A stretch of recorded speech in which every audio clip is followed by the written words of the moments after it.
Le temps de pleurer est déjà passé. Le temps de souffrir est déjà passé. Le temps de s'inquiéter est déjà passé. Le temps de se lamenter est déjà passé. Moi j'ai rencontré l'amour. J'ai trouvé l'amour. J'ai reçu l'amour. Le véritable amour. Quand vous m'aimiez, oh, quand vous ne m'aimiez pas, oh, qu'on m'accepte, oh, ou qu'on me rejette, qu'on m'acclame, oh, je pense au monde de moi, ça n'est pas important, pas très important, car moi je sais une chose, Jésus m'a aimé, oh.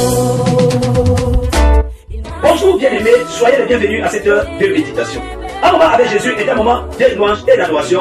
Un moment avec Jésus est un moment d'édification et de méditation. Un moment avec Jésus est un moment de prière et d'intercession. Un moment avec Jésus est un moment de puissance et de délivrance. Que tu sois dans ton lieu de travail, que tu sois dans le taxi, que tu sois dans la maison, que tu sois au marché, ce moment a été organisé pour toi, pour une visite, pour une rencontre dynamique avec ton Seigneur Jésus-Christ. Je suis l'apôtre Georges et pasteur résident de l'Assemblée d'Église Branche des Livreurs. Que le Seigneur te bénisse pendant que tu seras en train d'écouter, en train de vivre, en train de prier et en train de partager la parole de Dieu. Bonne écoute à vous. Shalom, shalom, bien-aimés dans le Seigneur, nous rendons grâce à Dieu pour ce moment qui nous donne de passer ensemble. Bienvenue à votre émission Un moment avec Jésus, bienvenue à ce temps de méditation, ce temps où le Seigneur Jésus nous visite, ce temps où nous avons une rencontre dynamique avec le Seigneur Jésus. Vous l'avez remarqué ce matin, ce n'est pas la voix que vous avez l'habitude d'entendre. Vous serez accompagné ce matin par le frère Bertrand. L'apôtre Georges n'est pas là pour le moment, il est en déplacement. Il a reçu une mauvaise nouvelle et nous sommes de tout cœur avec lui dans ce moment difficile qu'il est en train de vivre parce qu'il a perdu sa maman. Nous lui adressons encore toutes nos condoléances et nous prions le Seigneur que l'âme de sa maman repose en paix. Nous savons que l'âme de sa maman repose en paix et nous rendons grâce à Dieu pour sa vie. Alors ce matin, nous sommes ensemble et tu vas commencer cette émission en rendant grâce à Dieu pour le fait que tu sois en vie. Au nom de Jésus-Christ, nous sommes dans la prière. Père éternel, nous te disons merci pour ce jour que tu nous offres l'opportunité de voir. Nous te disons merci pour la protection que tu nous as accordée tout au long de la nuit. Tu as fait de nous des heureux vainqueurs de ce matin. Tu as permis que nous puissions voir ce jour, que nous puissions être des bénéficiaires de ce nouveau jour. Nous te disons merci pour cela. Nous te rendons grâce, Père éternel, pour la vie que tu nous donnes et pour tout ce que tu feras avec nous tout au long de ce moment avec toi. Au nom de Jésus-Christ, nous avons prié. Amen. Bien-aimé, tu vas encore prier. Tu vas dire au Seigneur que tu veux passer ce moment avec lui dans la concentration et que tu ne veux pas rater ce qu'il t'aura donné, ce qu'il t'aura transmis ce matin au travers de cette émission. Au nom de Jésus-Christ, nous sommes dans la prière. Père éternel, permets que ce moment, nous soyons avec toi. C'est intitulé qui est ce moment avec un moment avec Jésus. Père éternel, que nous soyons réellement avec toi tout au long de ce moment.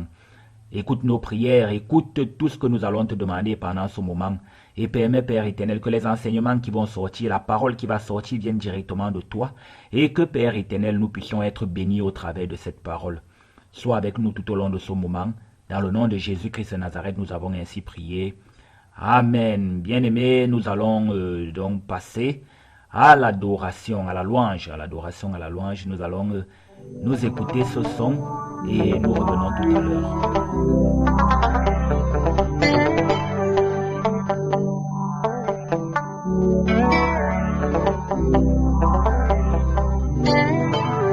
Comment te dire ce que je ressens? Tes bienfaits sont trop grands. Du fond de mon âme coule de larmes qui traduisent mes silences. Comment te dire ce que je ressens? Tes bienfaits sont trop grands. Du fond de mon âme coule de larmes qui traduisent mes silences. Que ma vie soit une fleur, un parfum pour toi, Seigneur. Que ma vie soit une fleur, un parfum de bonne odeur. Devant toi je me repens, fais de moi ce que tu voudras. Devant toi je me repens, fais de moi ce que tu voudras.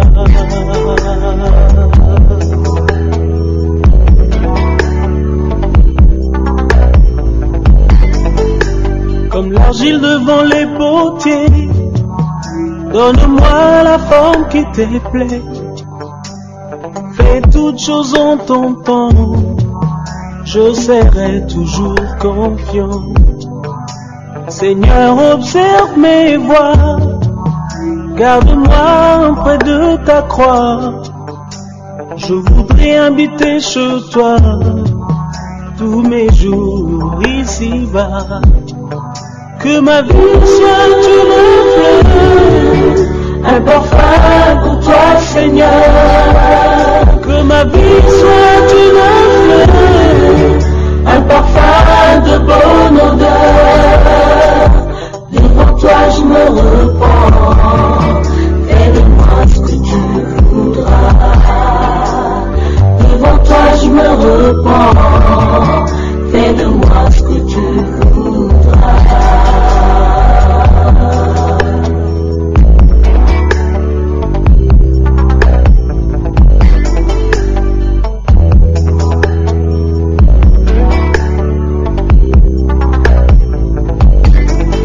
Que ma vie soit une fleur, un parfum pour toi, Seigneur.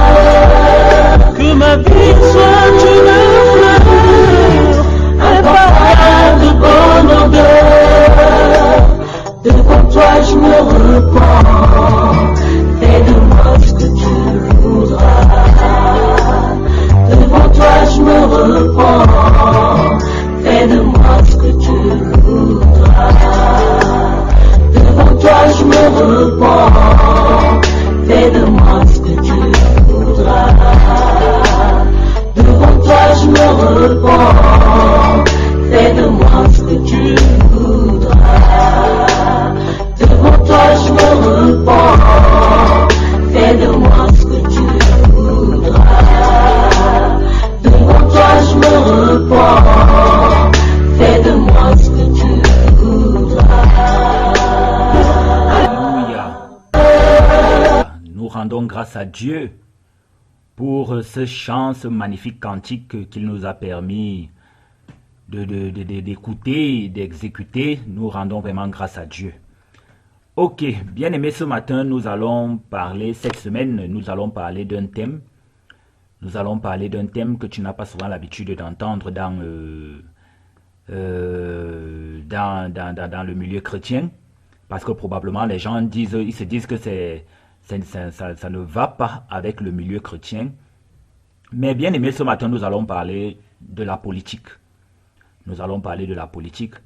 Mais il faut bien que tu saches que la Bible n'est pas loin de la politique, vu que dans la Bible, on a eu des gens qui ont eu à travailler dans le gouvernement. Nous avons Joseph qui était premier ministre. Nous avons Daniel qui était gouverneur. Il y a des rois qui travaillaient dans le gouvernement. Donc, ne pense pas que la politique est étrange à la religion. Ne pense pas que c'est étrange, que ça ne va pas de pair. Non, ne le pense pas, mon bien-aimé. Donc, ce matin, comme je l'ai dit, nous allons parler de la politique. Et ce matin, nous allons particulièrement parler de la politique dans la nation. Probablement demain, nous parlerons encore de politique dans toute autre chose. Et le texte qui va nous servir de support de lecture ce matin est tiré de 2 Chroniques. 2 Chroniques, nous allons lire le chapitre 22 de 2 Chroniques. La lecture va être un peu longue, mais on va y arriver par la grâce de Dieu. Amen. Les habitants de Jérusalem firent régner à sa place Akazia, son plus jeune fils, car la troupe venue au camp avec les Arabes avait tué tous les plus âgés. Ainsi régna Akazia, fils de Joram, roi de Juda. Akazia avait 42 ans lorsqu'il devint roi, et il régna 1 an à Jérusalem. Sa mère s'appelait Athalie, fille d'Omri. Il marcha dans les voies de la maison d'Akab, car sa mère lui donnait de conseils impies. Il fit ce qui est mal aux yeux de l'Éternel, comme la maison d'Akab, où il eut, après la mort de son père, des conseillers pour sa perte. Entraîné par leurs conseils, il alla avec Joram, fils d'Akab, roi d'Israël, à la guerre contre Hazaël, roi de Syrie, à Ramoth en Galade, et les Syriens blessèrent Joram. Joram s'en retourna pour se faire guérir à Jizreel des blessures que les Syriens lui avaient faites à Rama, lorsqu'il se battait contre Hazaël, roi de Syrie.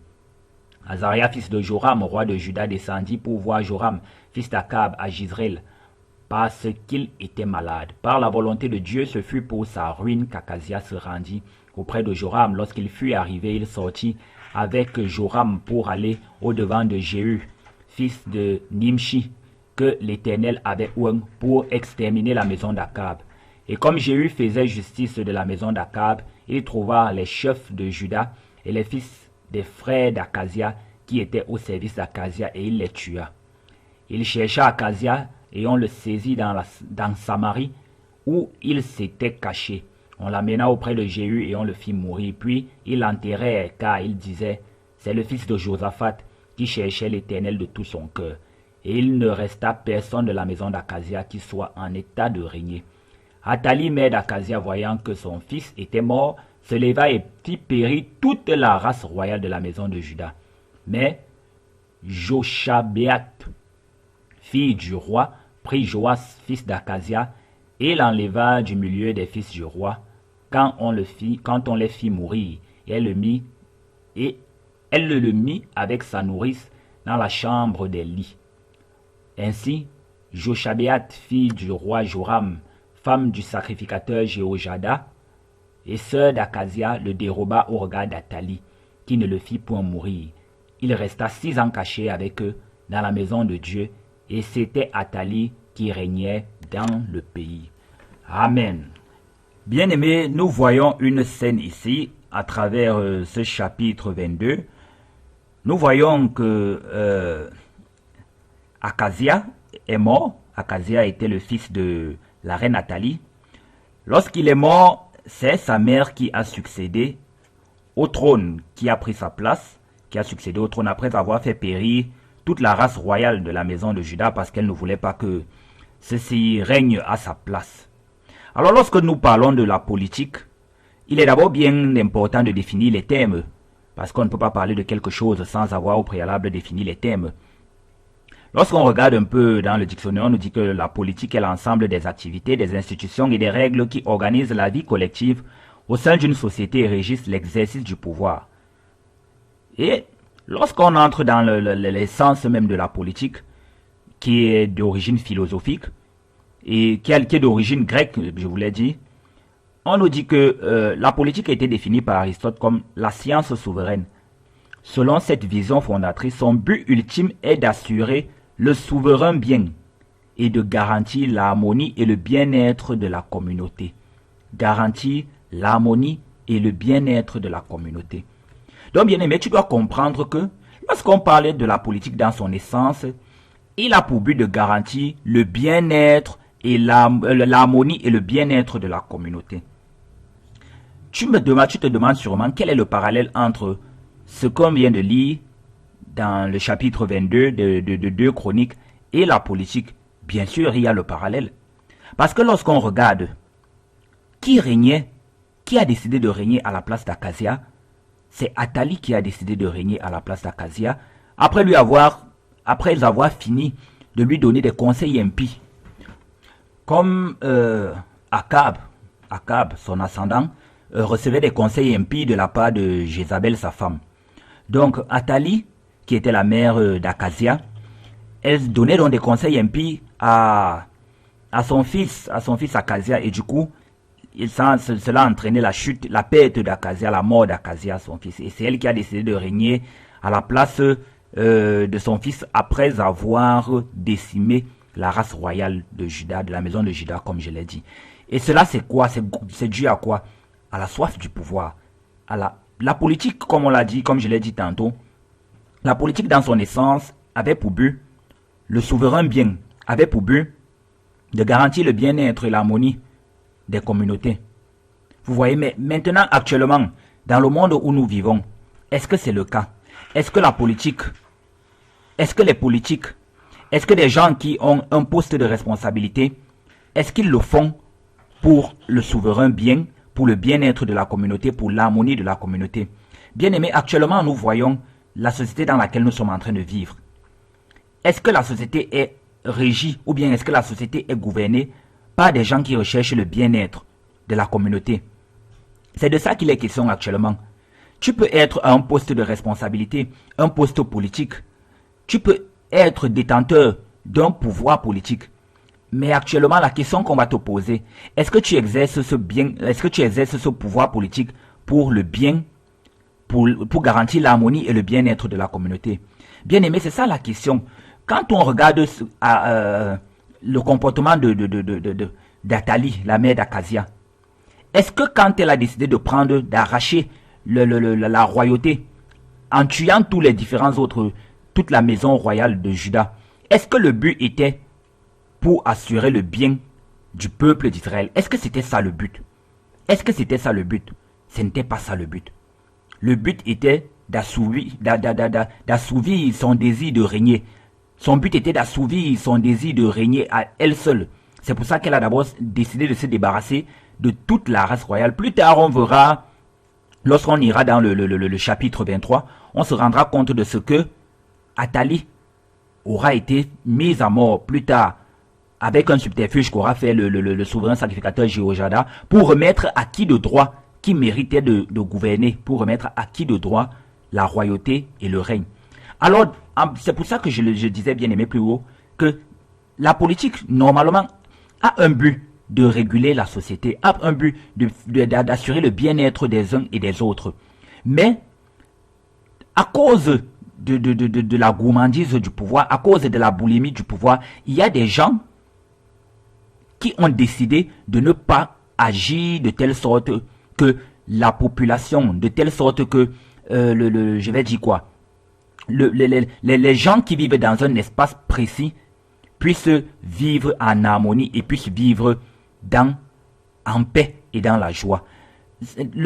Cela a été détourné de son sens primaire, de son sens principal. Cela a été détourné de son sens principal qui était le souverain bien du peuple. Alors, la Bible déclare que toute autorité vient de Dieu. Mais vous allez vous rendre compte que il y a des autorités que des gens partent chercher, comme Athalie. Il y a des autorités que des gens partent chercher qui ne sont pas des autorités qui honorent Dieu. Et tu vas donc te rendre compte, bien aimé dans le Seigneur, que la société devient de plus en plus violente.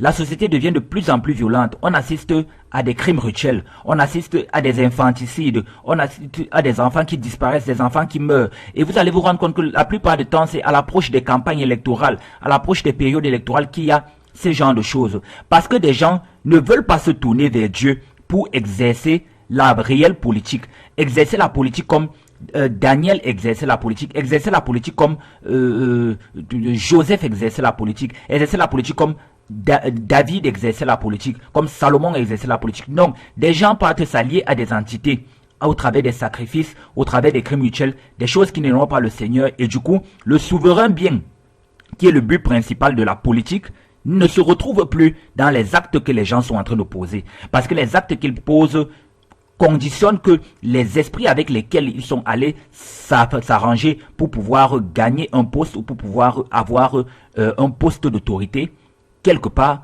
du coup, ces esprits ne sont pas là pour garantir le bien-être du peuple. Ces esprits ne sont pas là pour accorder le souverain bien. Non, ces esprits sont là pour assouvir leur désir de sang, leur désir de mal, et ainsi de suite. Et du coup, la société commence à dépérir. Bien aimé, on constate ça tous les jours dans notre vie quotidienne. Alors, c'est une exhortation pour nous à savoir que, étant donné que nous, enfants de Dieu, nous pouvons être amenés à nous retrouver dans des postes politiques, nous pouvons être amenés, autant pour moi, à nous retrouver dans des postes de décision. Il est très important pour nous de savoir ceci, bien aimé. Il est très important de savoir que nous ne devons pas faire la politique comme le monde fait la politique. La politique dans son essence était pour accorder le bien-être au peuple. La politique dans son essence était pour accorder le bien-être à la communauté. Voyez comment Joseph a eu à gérer en Égypte. Voyez comment Daniel a eu à gérer à Babylone. Regardez la différence. Un enfant de Dieu, quelqu'un qui craint Dieu, quel que soit le poste d'autorité où il se trouve, quel que soit, disons, entre guillemets, le poste politique où il se trouve, il doit être à mesure de régner avec les principes du royaume de Dieu. C'est pourquoi si nous avons plusieurs dans la politique qui sont en Christ, bien aimé, tu te rendras compte que les choses ne seront pas comme elles sont actuellement. Les choses ne seront forcément pas comme elles sont actuellement. Parce qu'il y aura des gens qui sauront qu'avec les principes du Seigneur, ils peuvent gérer la société, ils peuvent gérer la cité et faire en sorte que ce bien-être qui est l'essence principale de la politique, que ce bien-être puisse être implémenté dans la vie des uns et des autres. Le Seigneur nous appelle à nous aimer les uns les autres. Et lorsque nous nous aimons les uns les autres, nous sommes en train d'accomplir la loi même du Seigneur. Aussi, nous ne pouvons pas dire que nous voulons gérer, disons, la cité, et nous n'aimons pas les uns, et nous ne nous aimons pas les uns les autres, nous ne faisons pas les choses pour le bien-être des uns et des autres. Alors, bien aimé, ceci est une exhortation ce matin. Le Seigneur nous appelle.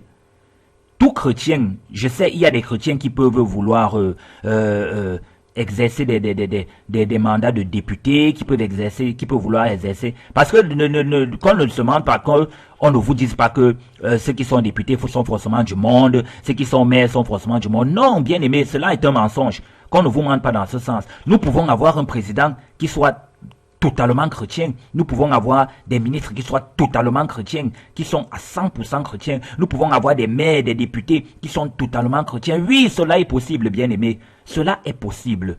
Parce que dans la Bible, nous avons des exemples des gens qui étaient des ministres, des gens qui étaient des premiers ministres, des gens qui étaient des gouverneurs, mais qui craignaient Dieu. Cela est possible, bien aimé. Ce n'est pas, on n'invente rien, c'est dans la Bible. Alors, il est possible qu'actuellement, dans notre société où nous vivons actuellement, nous puissions encore trouver ce genre de personnes. Et c'est à cela que le Seigneur nous appelle.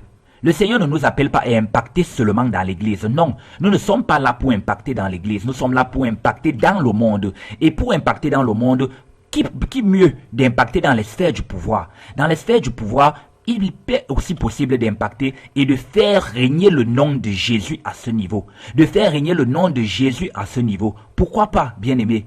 Pourquoi pas? Cela est possible. Alors, bien-aimé, tel est le message ce matin. Pouvoir faire la politique à ceux qui aspirent à des postes, à des postes politiques et qui sont enfants de Dieu. Pouvoir faire la politique comme Daniel a eu à le faire, comme David a eu à le faire, comme Joseph a eu à le faire avec la sagesse du Seigneur et non avec la sagesse humaine. Que celui qui a des oreilles pour entendre, entende ce que l'Esprit dit. Bien-aimé, tu vas faire ce sujet de prière. Père éternel, nous te rendons grâce et nous te disons grandement merci. Parce que c'est toi qui as décidé de nous parler ce matin. Père éternel, regarde notre société dans laquelle nous vivons qui est en décrépitude. Père éternel, nous ne sommes pas appelés à influencer le monde dans l'église seulement. Nous sommes appelés à influencer le monde au travers de la sphère du pouvoir. Oui, Père éternel, tu nous appelles à cela. Alors nous voulons prier que nos frères, nos sœurs, que nous puissions nous impliquer dans les choses qui concernent notre cité. Que nous puissions nous impliquer et faire asseoir le gouvernement de Christ sur cette terre au nom de Jésus-Christ de Nazareth. Père, nous voulons davantage que même dans les sphères du pouvoir, on sache que Jésus-Christ règne. Que même dans les sphères du pouvoir, on sache que Dieu est vivant. Que dans les sphères du pouvoir, on sache qu'il y a un seul Dieu et c'est le Seigneur Jésus-Christ de Nazareth. Père éternel, nous te prions afin que les cœurs s'attachent à toi. Nous te prions, Père éternel, afin que les cœurs se donnent à toi. Et que, Père, trois fois saint, nous puissions influencer positivement la société en y insufflant un souffle nouveau, le souffle de Christ. En y insufflant un souffle nouveau. Parce que, Père éternel, tu ne nous as pas appelés à conquérir le monde dans les églises. Non, Père, tu nous as appelés à aller dehors, à faire des disciples, à pouvoir, Père éternel, où nous nous trouvons, où nous travaillons, impacter le monde afin que le nom de Christ soit élevé et glorifié. Père éternel, nous te prions donc, afin que tu sois avec nous, quel que soit le poste d'autorité que nous pouvons occuper. Père éternel, que nous ne craignons jamais de confesser, de professer le nom de Jésus-Christ. Et que le nom de Jésus-Christ soit élevé dès à présent et à jamais. Au nom de Jésus-Christ de Nazareth, nous avons prié. Nous allons encore prier, bien-aimés. Père éternel, nous te recommandons notre journée. Sois avec nous tout au long de celle-ci. Protège-nous, bénis-nous, garde-nous. Dans tout domaine où nous allons aller, où nos pieds vont fouler, accorde-nous la victoire sur nos ennemis. Accorde-nous la victoire sur les forces du mal. Et donne-nous d'être vainqueurs, plus que vainqueurs, comme Christ a vaincu sur la croix de Golgotha. Au nom de Jésus-Christ de Nazareth, nous avons ainsi prié. Amen. Bien-aimé, bonne journée à toi. Retrouvons-nous demain. Et que le Seigneur te bénisse. Amen.